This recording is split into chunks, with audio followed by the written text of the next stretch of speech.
When making a 3D object from reference images, we often start with 2D objects and then make them into 3D shapes, following the guidelines from all of our reference images.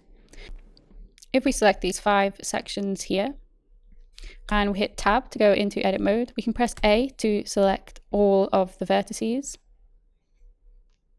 And to make these 2D planes 3D, we just need to extrude them. So we press E on the keyboard for extrude and lift our mouse up, and we can pull these objects up into a 3D object.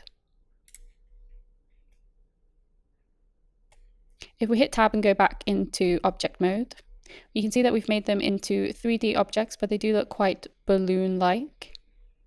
So we need to add loop cuts to have more control of the shape. So if we go back into edit mode and we press Command R, we want to make a horizontal loop cut.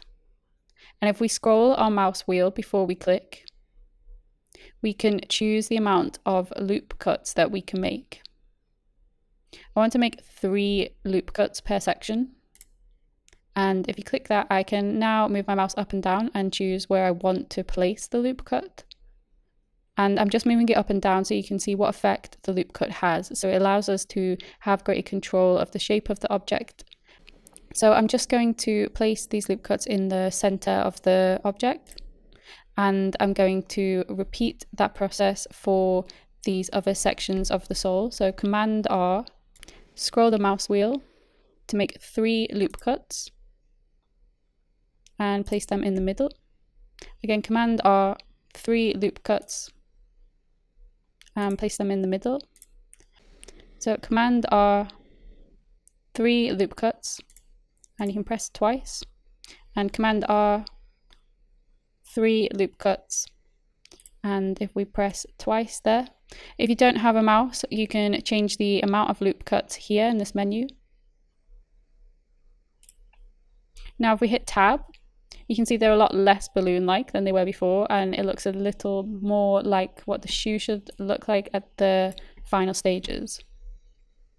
We can see the square surfaces here. So whilst we have all the sections of the sole selected, we can right click and shade smooth.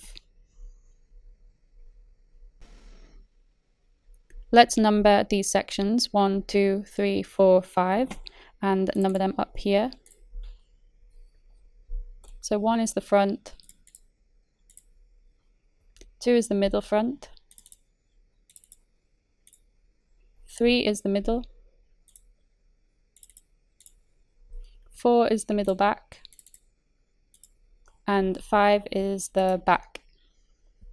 This just makes it clearer in the list. My objects in the viewport have random colors assigned to them. This makes it really easy to differentiate between the different objects in the model. You can do this by going to the top right and clicking on the drop-down menu near the shading panel. Under color, there's an option for random. If you have applied custom materials and colors to your model, you may want to set this to material. But if you were at the beginning of your model and you were just trying to get the shapes right, I often select random, which is a bit more exciting than looking at a lot of grey objects.